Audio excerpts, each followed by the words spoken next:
Buenas noches, estimados alumnos. El día de hoy vamos a desarrollar la teoría correspondiente a patologías tendinosas del miembro superior, sobre todo de codo y muñeca. Pero me gustaría primero hacer algunos alcances, algunas definiciones que muchas veces son confundidas. Por ejemplo, si nosotros tenemos el músculo, para hacer movimiento el músculo tiene que estar insertado en la parte ósea, es decir, en el hueso. Por ejemplo, este músculo, el tendón, está insertado a nivel del epicóndilo del húmero. Cuando se contrae el músculo y realiza la elevación, lo hace teniendo como eje el- la zona donde está insertada en el epicóndilo. Muchas personas, de acuerdo a su trabajo, realizan movimientos repetitivos. Por ejemplo, gente que se dedica a la jardinería, gente que realiza trabajos de pintura. Entonces, esos movimientos repetidos del músculo y la tracción que ejerce sobre la zona de inserción en el hueso van provocando un problema inflamatorio. Cuando se produce el problema inflamatorio, se produce dolor, es algo agudo, estamos hablando de una tendinitis. Pero muchas veces esos pacientes son generalmente gente que labora en empresas, en fábricas, o que su trabajo es ser pintor, trabajan en construcción. Entonces ellos persisten con estos movimientos porque esa es la forma de trabajar.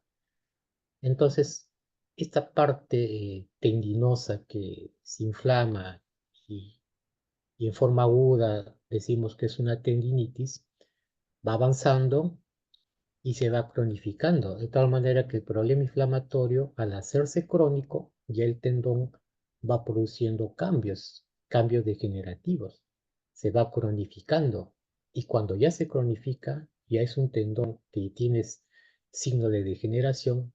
En ese caso ya no es una tendinitis, sino tenemos una tendinosis. Tendinitis para problemas agudos, tendinosis para problemas crónicos degenerativos. Pero también tenemos otro tipo de tendones, por ejemplo, los que están en la muñeca, que cuando nosotros hacemos la dorsiflexión y la flexión palmar, estos tendones corren a lo largo de la muñeca para realizar esos movimientos. Para que esos tendones no rocen con las estructuras osteofibrosas que están en esta zona, entonces se cubren de una vaina, de la vaina tendinosa. Y esta vaina tendinosa elabora un líquido sinovial que va a servir como lubricante, de tal manera que el tendón puede hacer el movimiento sin provocar roce. Pero conforme va pasando el tiempo también, los movimientos a repetición muchas veces llegan a inflamar esta zona, y cuando se inflama este tendón que está cubierto por una membrana o una vaina sinovial, en este caso ya se denomina una tenosinovitis. Y por otro lado, un término que lo vamos a usar mucho el día de hoy son los movimientos repetitivos.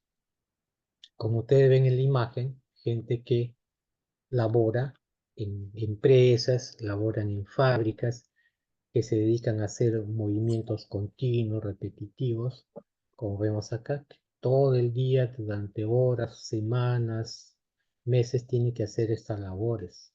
De tal manera que estos movimientos repetitivos a la larga van a comenzar a producir cambios inflamatorios y luego degenerativos a nivel del tendón.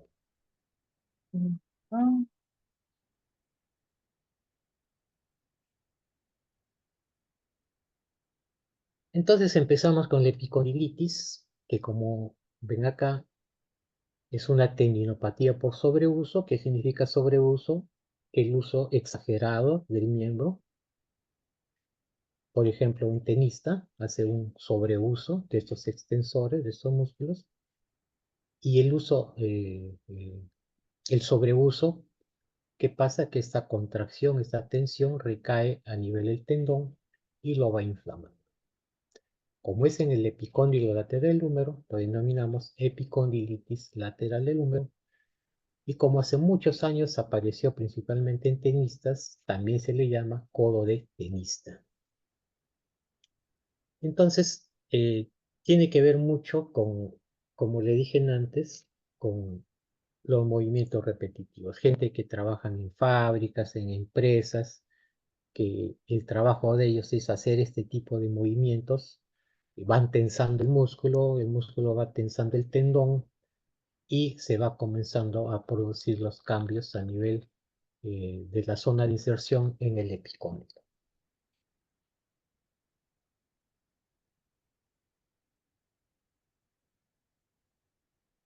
Entonces tendríamos que ver qué tendones de qué músculos están insertados en el epicóndilo. Y son todos estos tendones que ven acá, de estos músculos.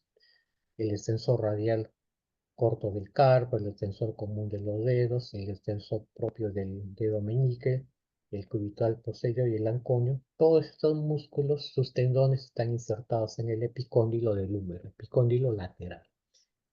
De ellos, los más afectados son el extensor radial corto del carpo y el extensor común de los dedos. Se calcula que aproximadamente entre el 1 y 3% de la población presentará por lo menos una vez en su vida un episodio de epicondilitis lateral. Se da generalmente entre los 35 y 50 años de edad, que son edad de gente que trabaja. Ahí, se presentan en la misma proporción hombres y mujeres. Y muy importante que es considerada una enfermedad laboral, por lo que este problema se encuentra en, sobre todo, personas que realizan labores, por ejemplo, de construcción, jardinería, carpintería, etcétera, etcétera. Tenemos que los tendones mayormente implicados son del extensor radial corto del carpo y el extensor común de los dedos. Tenemos el uso repetitivo y continuado de la musculatura extensora. Este uso continuo y repetitivo, que es lo que va produciendo microtraumatismos a este nivel, en la zona de inserción en el epicóndilo. Se va produciendo luego microrupturas. El tendón no tiene buena vascularización. Esta pobre vascularización del tendón va a hacer que cuando el tendón quiera repararse, al no haber buena vascularización, va a fracasar.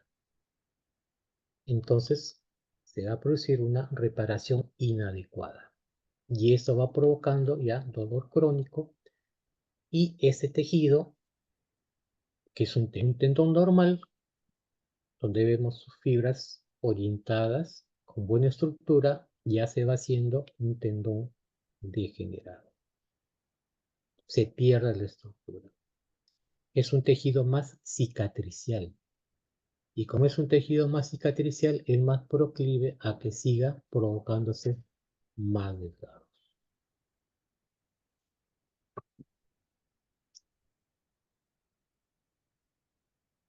Los pacientes refieren dolor en la zona del epicóndilo lateral, es decir, en la cara lateral del codo. Se irradia muchas veces al tercio proximal. Esas personas ya comienzan a tener debilidad para coger, para levantar objetos, ya limita sus actividades diarias, por ejemplo, abrir un pomo. Y en el examen clínico nosotros hacemos la palpación del epicóndilo y el paciente va a tener dolor. Procedemos a hacer dos tests, el test de Cosen. Como vemos, la paciente cogemos el miembro superior de esta manera, con una mano a nivel del epicóndilo lateral, y le decimos al paciente, estando el miembro en pronación, que haga una flexión dorsal, que eleve la mano y nosotros nos oponemos, hacemos resistencia. Este movimiento va a tensar los músculos extensores y va a provocar dolor en la zona del epicóndilo. Otra prueba que se hace es la prueba de la silla, que se coge estando el paciente parado, coge el respaldar de la silla de esta manera, con el mismo en pronación, y cuando lo quiera levantar, se va a tensar estos músculos extensores y igualito va a tener dolor en la zona del epicóndilo. Luego solicitamos nuestros exámenes de ayuda diagnóstica, una radiografía simple que, como ustedes saben, no nos va a permitir evaluar o ver exactamente un tendón, pero sí nos va a dar algunos signos secundarios, por ejemplo, las calcificaciones, y también nos va a permitir hacer diagnósticos diferenciales porque muchas veces estos pacientes, el dolor en la cara lateral puede corresponder también a una artrosis a ese nivel o alguna lesión de la cabeza raíz. La ecografía sí nos va a permitir ver bien el tendón. Acá vemos los tendones extensores bien orientados, con buena estructura, y acá vemos alterado totalmente con unas zonas anecoicas, que significa rupturas, y zonas hipoecoicas que indican alteración y a problemas degenerativos. Y el examen de ayuda que más nos va a servir es la resonancia magnética, porque muchas veces estos pacientes, como presenta ya una enfermedad laboral, tenemos que hacer informes a sus trabajos, tenemos que indicar qué restricciones tiene que tener el paciente, y para eso nos basamos en un diagnóstico más preciso que se hace con una resonancia magnética. Y en la resonancia vemos un tendón en buen estado y vemos un tendón totalmente desgarrado, con fluido en su interior por el desgarro. Luego planteamos nuestro tratamiento, cuáles son los objetivos de nuestro tratamiento. Primero, aliviar la sintomatología. Todo paciente con alguna lesión, primero tenemos que aliviar la sintomatología, aliviar el dolor, rehabilitar el tendón patológico, prevenir recurrencia, porque muchas veces estos pacientes se les indica un tratamiento, vuelven al trabajo y después de algún tiempo regresan con la misma sintomatología. Tenemos que prevenir esas recurrencias.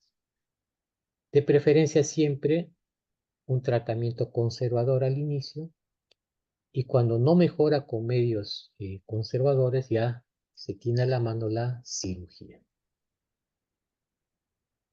Entonces el tratamiento conservador, primero el tratamiento médico, tenemos que indicar al paciente reposo, mejorar el estilo de vida. ¿Qué quiere decir esto? Tenemos que decirle que algunas actividades, por ejemplo, que van a producir extensión brusca de los músculos del antebrazo, tienes que irla disminuyendo. Tenemos que indicar antiinflamatorios.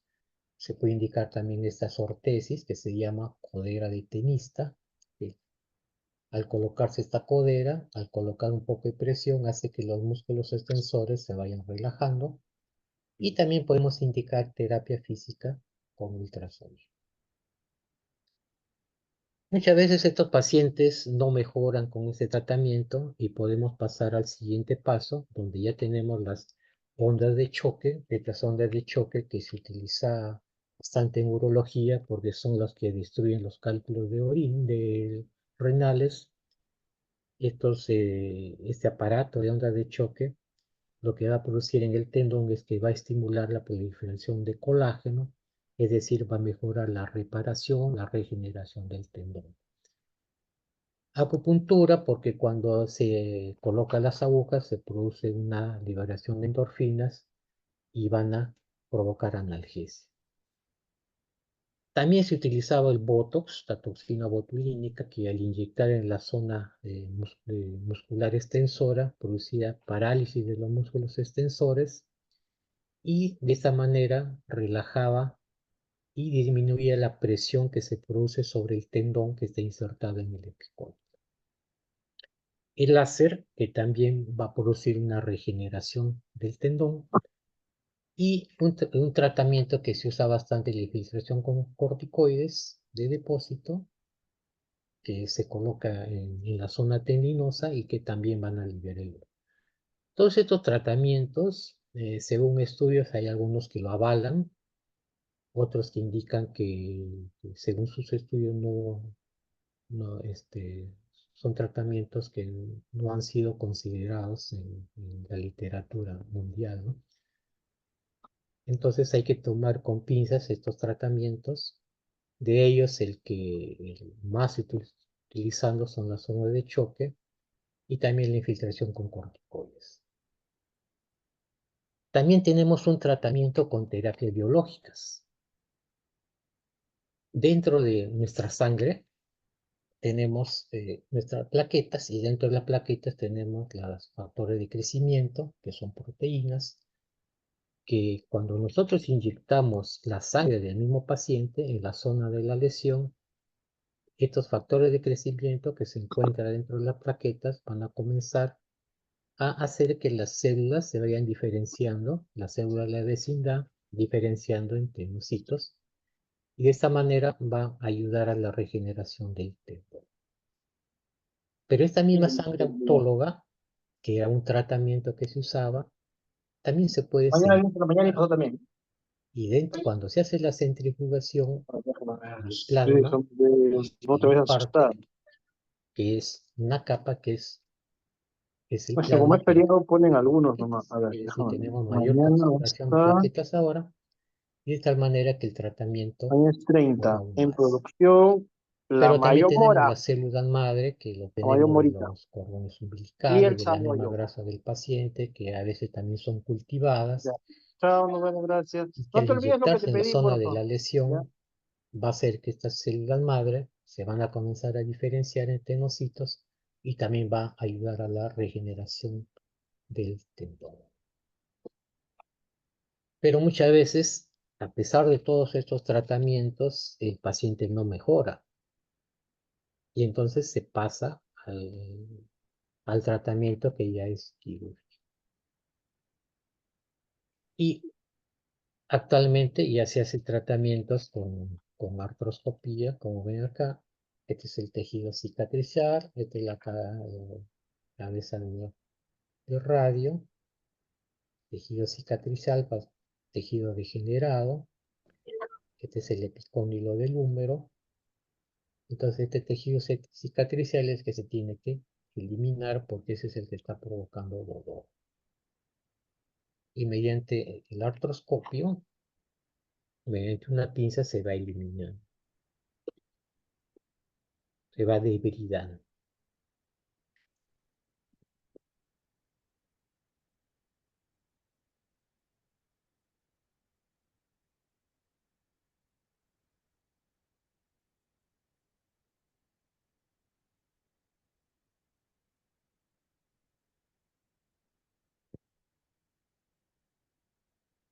Luego de que se hace todos estos tratamientos, podemos ver en qué situación está el paciente.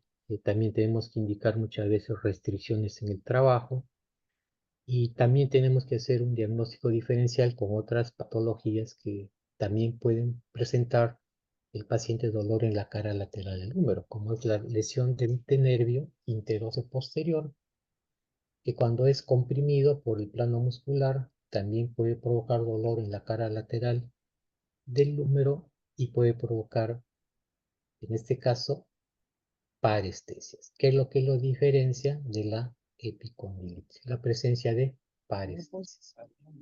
Y también en nuestra articulación del codo tenemos el ligamento anular que rodea el cuello de la cabeza del radio. Cuando hacemos nosotros la pronosupinación, el radio rota y a través de este ligamento anular, y cuando se inflama va a provocar dolor también en la cara lateral del húmero, pero el diagnóstico diferencial lo hacemos clínicamente porque el dolor aumenta cuando se hace la pronosupinación.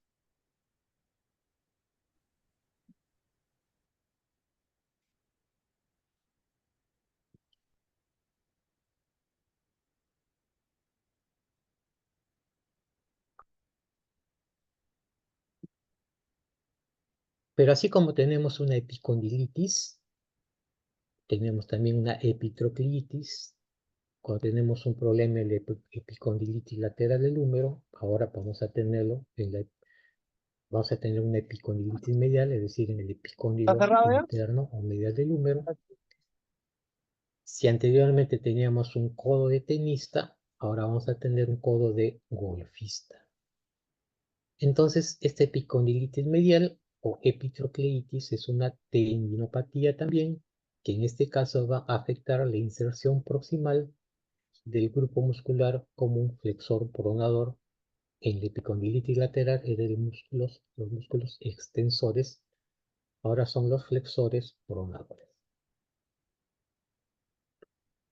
Y tendones y de qué músculos se insertan en la epitróclea. Tenemos el pronador redondo, el palmar mayor, el palmar menor, el cubital anterior y el flexor común de los dedos. De todos ellos, los que se afectan más son el pronador redondo y el cubital anterior. Ocurre en la cuarta a sexta década de la vida, igual que el caso anterior, época donde una persona tiene mayor trabajo. Afecta por igual hombres y mujeres, y en este caso sí lo diferencia porque este epitrocleitis es de 4 a 7 veces menos frecuente que la epicondilitis lateral. Y al igual que la epicondilitis lateral, también es una enfermedad laboral que va a afectar a trabajadores que realizan trabajos manuales con movimientos repetitivos. Y generalmente por eso afecta la extremidad dominante. En este caso, los tendones afectados son del pronador redondo y del cubital anterior, y el movimiento, en este caso ya va a ser de flexión y de pronación. Al hacer este movimiento, como por ejemplo un albañil que tiene que colocar ladrillos continuamente, entonces se va a producir un trauma repetitivo también y se va a producir una inflamación a nivel de los tendones, de los músculos flexores en la epitróclea. Al igual que el epicondilitis lateral, se va produciendo ya un problema primero agudo, después degenerativo, el tendón se va alterando, se va degenerando. Al ser un tendón degenerado, como le dije antes, ese tejido es mucho más factible de que sufra más microrupturas. Y esto va produciendo mayor degeneración del tendón. La fisiopatología, como le digo, es parecido y generalmente tiene que ver con los movimientos repetitivos siempre que les digo, ¿no? Estos son, es una enfermedad que afecta, como le digo, a gente en edad laboral y que generalmente trabajan en fábricas, en empresas.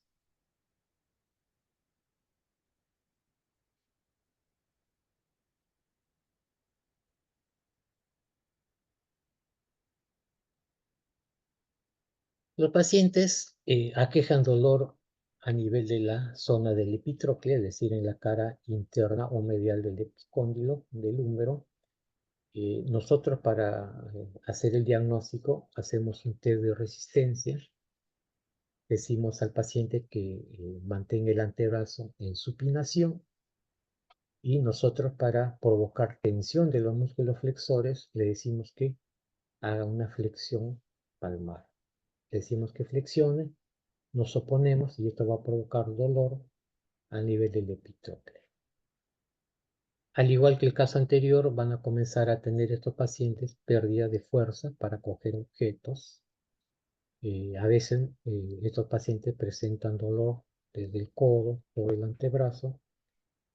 Y también un dato interesante es que en un porcentaje de estos pacientes, un 50%, se asocia a esta epitroclitis un problema con el nervio cubital, que saben ustedes que el nervio cubital pasa por la zona de la epitróclea. La radiografía, como el caso anterior, solo nos permite ver zonas calcificadas. También nos permite hacer el diagnóstico diferencial con algún problema osteoartrósico o alguna lesión ósea. La ecografía siempre nos permite ver si el tendón con zonas anecoicas que indican desgarro, zonas hipoecoicas que indican degeneración del tendón. Y la resonancia magnética sí nos permite ver la zona tendinosa y vemos cómo hay una presencia de fluido que indica que hay un desgarro grande a nivel de la zona tendinosa. Y cuando nosotros sospechemos que el paciente puede tener asociada una lesión del nervio cubital, tenemos que hacer un estudio neurofisiológico como una electromiografía.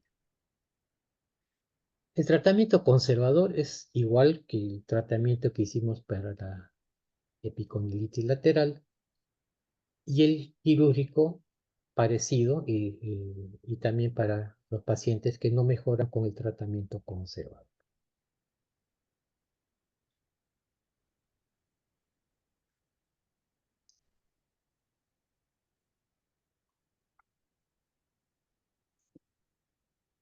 Otra patología tendinosa, en este caso a nivel de la muñeca, es la tenosinovitis de Decker-Vaillant. Un recuerdo anatómico: nosotros tenemos nuestros tendones extensores cubiertos por una vaina, y todos esos tendones son cubiertos también por un retináculo extenso. Es un tejido fibroso. Acá tenemos el cúbito, acá tenemos el radio. Cuando nosotros desviamos la mano hacia la zona del cúbito, estamos haciendo una desviación cubital. Si hacemos la desviación hacia el radio, estamos haciendo una desviación radial. Entonces, esta tenosinovitis de Decker-Vaillant es una afectación de qué tendones: del extensor corto y el abductor largo del pulgar, que son los que conforman la primera corredera. Acuérdense de su clase de anatomía, la primera corredera de los extensores. Y esto se produce por un engrosamiento de este retináculo, y esto va produciendo también un engrosamiento de la vaina sinovial y va produciendo constricción de los tendones. Se produce generalmente en mujeres y mayores de 40 años. Se asocia también a eh, labores que exigen movimiento repetitivo del pulgar, por ejemplo, uso excesivo de tijeras, mujeres que se dedican a la peluquería, al corte de pelo, algunos que se dedican a la jardinería, el uso excesivo de las tijeras, la flexión continua del pulgar, va produciendo estos movimientos repetitivos, y a la larga va produciendo esta patología. Por eso se ve en gente que trabaja en lavandería, peluquería, panadería, jardinería. Y un dato importante: se ha visto que en las puérperas, generalmente en la semana, a las 2 semanas, aparece un dolor también, aparece una tendinitis de Decker-Vaillant. Se dice que se produce por la carga del bebé, y de esta manera provoca tensión en estos tendones extensores. Pero también se dice que las mujeres, al pasar por esta etapa, hay cambios hormonales que inciden también en que se presente esta patología. En la etiopatogenia, entonces, tenemos que las causas son los movimientos repetitivos, tanto el uso del pulgar como las maniobras repetitivas de desviación radial cubital. Gente que usa el martillo, la comba continuamente, este movimiento continuo va provocando tensión en estos tendones de la primera corredera, y va produciendo el problema inflamatorio y luego degenerativo. Entonces, estos movimientos repetitivos que le digo, al inicio el líquido sinovial va lubricando, el tendón pasa libre, pero como se produce una sobrecarga con el tiempo, estos movimientos repetitivos persisten en el tiempo, el líquido sinovial muchas veces ya se hace insuficiente, y se va produciendo ya fricción del tendón dentro de su vaina, y ahí aparecen los primeros signos, que es el dolor y calor, problemas inflamatorios. Persiste con estos movimientos a repetición, entonces ya se va produciendo un engrosamiento del retináculo extensor, que es esto. El retináculo extensor va provocando constricción sobre los tendones, y esto, por reacción, provoca también engrosamiento de la vaina tendinosa, y se va haciendo ya crónico. Y muchas veces esta presión, esta constricción, muchas veces hace que el tendón muchas veces queda obstruido o a veces al pasar provoca un sonido como crepitación. Vamos a tener entonces dolor, tumefacción a nivel de la cara radial de la muñeca. Hacemos una presión, el paciente va a tener dolor. Todo aquello que haga que estos tendones se tensen, por ejemplo, cogiendo una jarra, cogiendo un vaso, van a provocar dolor y de tal manera, como ustedes ven, va a comenzar a limitar su estilo de vida. En los casos más severos o crónicos, inclusive pues, se puede objetivar un sobrecrecimiento en la tumefacción y cuando hacemos los movimientos, desviaciones de la mano, radial cubital, va a haber la sensación de un crepito. Para el examen hacemos este test de Finkelstein, cogemos la mano, hacemos puño con el dedo pulgar incluido y realizamos una desviación cubital y esto va a provocar tensión de los tendones y va a provocar dolor. Test de Finkelstein positivo. La radiografía nos va a permitir evaluar alguna lesión ósea para el diagnóstico diferencial o alguna zona calcificada. En la ecografía vamos a poder objetivar el retináculo engrosado, la presencia de fluido que indica inflamación y los tendones un poco alterados. Y la resonancia magnética es lo que más nos va a servir para un diagnóstico más preciso, ¿no? Ahí se puede observar los tendones y presencia de fluido y retináculo engrosado. Una vez que tenemos el diagnóstico, tenemos que hacer un tratamiento. Hay pacientes que tienen una enfermedad de Kervain leve, le decimos que tiene que mejorar su estilo de vida, cierto movimiento de lateralidad de la mano y la muñeca tiene que irla evitando.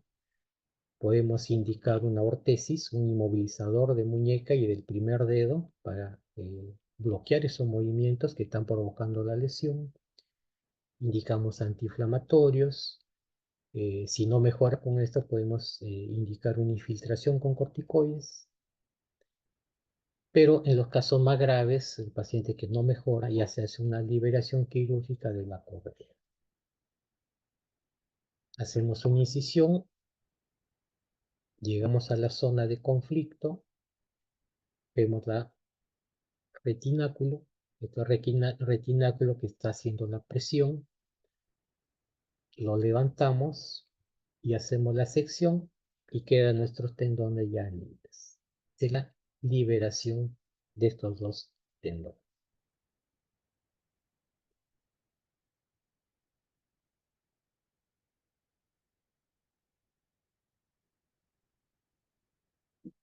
Por último, vamos a ver esta patología que se denomina dedo en gatillo o dedo en resorte, que probablemente alguno de ustedes algo familiar ha tenido. Y es de esta manera, un dedo se queda bloqueado en flexión y se provoca un crépito cuando lo extiende bruscamente. Este es un dedo en gatillo o dedo en resorte, que es una enfermedad bastante frecuente. Entonces, este dedo en resorte o tenosinovitis bastante digital es un bloqueo, como ven acá, o atrapamiento de los tendones flexores a nivel de la polea A1, que está en la palma de la mano. La función de esta polea es hacer que los tendones crucen libremente, los contiene en ese nivel. Cuando hacemos la flexión, nuestros tendones tienen que pasar por múltiples correderas, que son como túneles. Por esta zona pasan nuestros tendones. Y acá, a nivel de la cabeza del metacarpiano, tenemos esta polea A1. Y ahí es donde se produce el conflicto. No se ha descubierto cuál es la causa, pero algunas teorías indican que la flexión forzada de nuestros dedos cuando se carga, por ejemplo, bolsas, como vemos acá, va originando una carga sobre esta polea, sobre el borde distal. Y esto va provocando una metaplasia fibrocartilaginosa del tendón y de la polea, es decir, se va produciendo un tejido fibrocartilaginoso que afecta esta polea por la proliferación de tejido cartilaginoso, es decir, de condrocitos.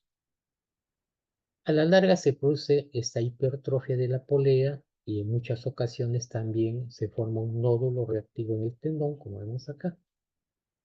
Y cuando hacemos la flexión y queremos luego extender el dedo, se va a producir este conflicto, el tendón se va a bloquear así.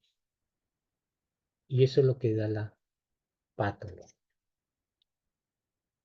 Hay una incidencia de 2 a 3% de la población general. Se ve mucho en pacientes diabéticos, un 10% de diabéticos presentan este dedo en gatillo. Es más común en mujeres mayores de 50 años. Y los dedos más comúnmente involucrados son los dedos pulgar, medio y anular, generalmente de la mano dominante. Los pacientes al inicio van a tener un dolor a nivel de la cabeza de los metacarpianos, donde se encuentra la polea. Posteriormente, los pacientes pueden comenzar a evidenciar un aumento de volumen en dicha zona, un área engrosada. Luego, cuando hacemos la digitopresión, presionamos esta zona y va a presentar dolor el paciente. Y posteriormente ya se va a comenzar a trabar. Como ven, son varias fases que va a presentar. Y se va trabando y luego cuando se destraba van a tener la sensación de un chasquido. Y en el examen clínico hacemos la inducción del efecto resorte, le decimos al paciente que haga puño y cuando hacemos la extensión de los dedos se queda bloqueado el dedo.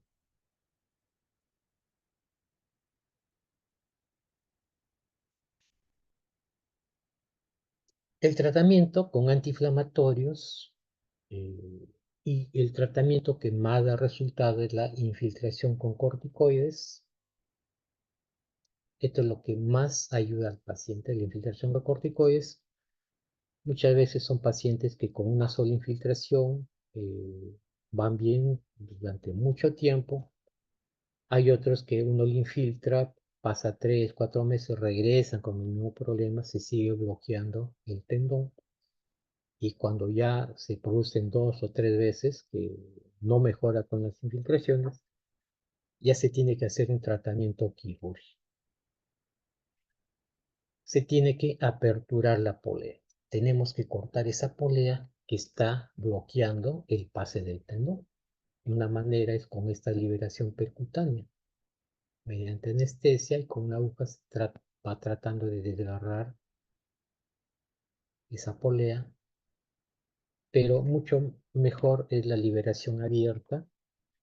Con anestesia local se hace la incisión, se llega a la zona donde está la polea, que lo vemos acá, se secciona la polea y luego que se ha seccionado la polea se levantan los tendones, quiere decir que ya están liberados. Es mucho mejor esta técnica que la técnica con aguja. Bueno, con eso hemos terminado esta teoría. No sé si tuvieran alguna pregunta.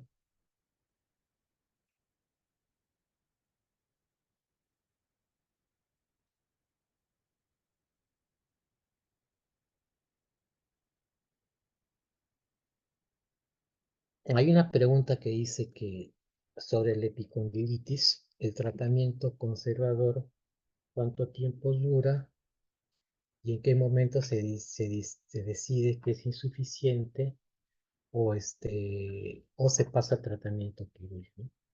Muchas veces estos tratamientos se hace por 6 semanas, terapias, al inicio el tratamiento conservador puede dar resultado, eh, pero muchas veces, como le digo, estos pacientes son trabajadores que laboran en fábricas, que su ocupación es esa.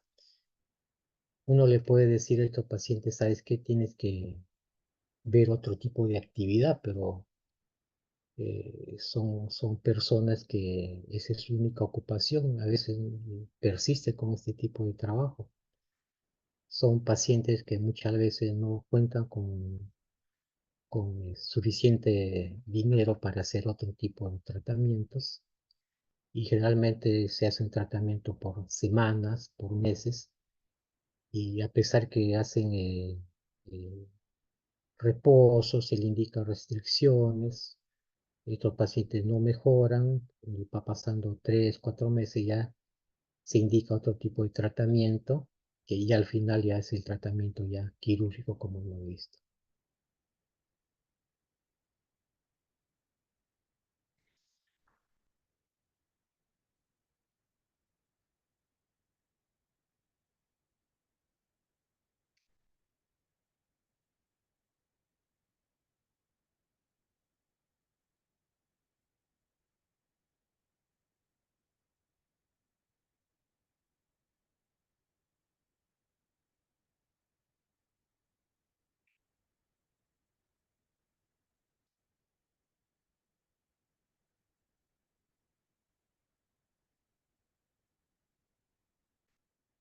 Si no tienen alguna otra pregunta, entonces nos vemos la siguiente teoría, que va a ser el martes o miércoles sobre enfermedad ya degenerativas y metabólicas de los huesos. Gracias por su atención.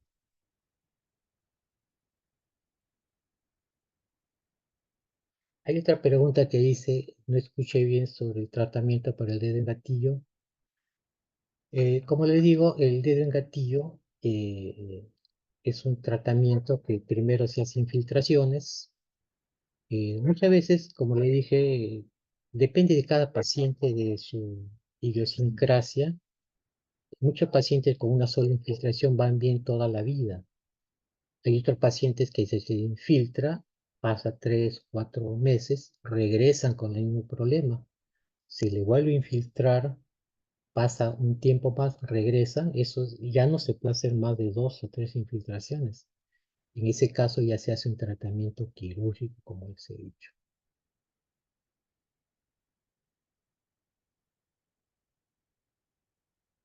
Bueno, entonces nos vemos la siguiente teoría. Gracias.